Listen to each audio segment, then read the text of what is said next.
මට යන්න පුළුවන් වුණා අබේගිරි ස්තූපය වැඳ පුදා ගන්න. ඇතුළෙද්දිම තියෙනවා ඔබට දැක් ගන්න පුළුවන් සංඝ රත්න බහිරවුන් වහන්සේ එතන කුටි දෙක. කාලිදාසයන්ගේ ඍතු සංහාරයට අනුව යක්ෂ ප්‍රධානී කුවේරයගේ ආලක මන්දාවේ සිටිය ප්‍රධානීන් දෙන්නෙක් තමයි මේ සංඝපත්ම කියලා කියන්නේ. ඔයගලන්ට බලා ගන්න පුළුවන් ඉස්සෙල්ලාම පත්ම බහිරවුන් කුටිය. සාමාන්‍යයෙන් පත්ම බහිරව කුටිය ගොඩක් දුරට මිනිස්සු එකට බාර වෙන්නේ විභාගවලට ගොවිතැන් සාර්ථක වෙන්න. ඒ වගේ හොඳ දේවල් වලට තමයි පත්ම බහිරවුන් වහන්සේ ගොඩක් ප්‍රසිද්ධ වෙලා තියෙන්නේ. අපිට ඒ වගේ දේවල් එතනට ඇවිල්ලා බාර වුණාට පස්සේ ඉෂ්ට වුණා කියලා එතන කප් මහත්තයාගෙන් අපිට දැනගන්න පුළුවන් වුණා. ඒ වගේම එහා පැත්තෙන් තියෙනවා අපිට ඕගොල්ලන් දැන් පේන්නේ මේ සංඝ බහිරව කුටිය. එතන සංඝ බහිරව කියන්නේ සැඩ පරුස කියන්නේ විපත්ති වලට කියන්නේ අපි කියන්නේ පලි ගන්න දේවල් වලට වගේ දේවල් වලට කියන්නේ එයා ඒවත්ෙන් සලකනවා. එහෙම අපි පරිගාන වගේ දේවල් ඒව කරාම ඒවා සාර්ථක වෙනවා කියන මතයක් තමයි මේ සාමාන්‍ය මිනිස්සු අතර ගොඩක් ප්‍රසිද්ධ වෙලා තියෙන්නේ. මෙම බහිරව අධේලි සම්බන්ධව ගොඩක් බෞද්ධ මිනිස්සු අතර ගොඩක් ප්‍රසිද්ධ වුණේ හින්දු ආගමත් එක්ක තියෙන බහිරව අධේලිත් එක්ක ඇවිල්ලා තියෙන්නේ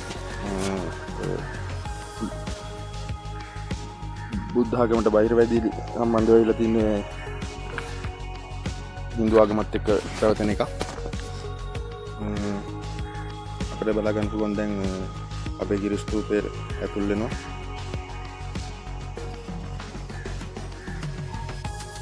මෙම ස්තූපය ක්‍රිස්තු වර්ෂ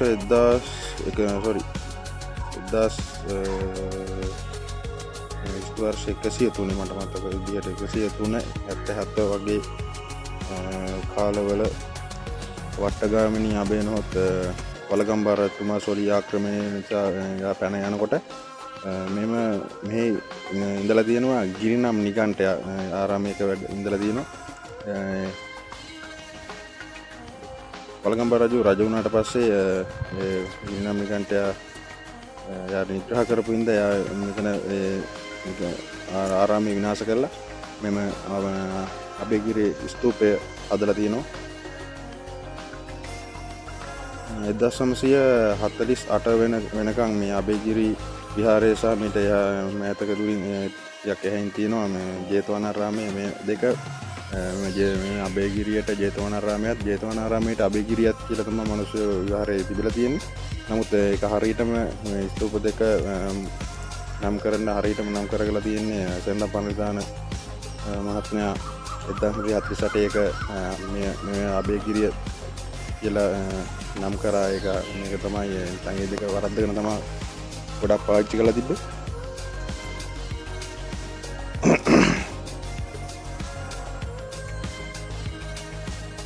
වලගම්බා රජතුමා රජ වුණාට පස්සේ මේ අබේගිරිය හදලා මහතිස්ස නාමියන්ට පූජා කරලා තියෙනවා. සංඝසතු රජතුමා හදපු කලින් දාගත් විහාර ඔක්කොම සංඝයාට පූජා කරවසත් භික්ෂුන් වහන්සේලාට පූජා කරන්නේ නැහැ. මේක තමයි ඉස්ලාම් පූජා කරපු පරණ පාර්ථ පූජා කරපු මහතිස්ස නාමියන්ට පූජා කරපු අබේගිරිය.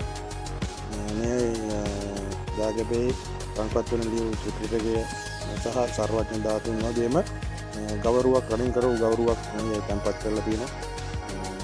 ගොඩක් පෑවෙලා ඉන්න හම්බුනේ හින්දා ඔයගලන්ට පැහැදිලි නැතුව ඇති. අපි ඉදිරියේදී බලමු.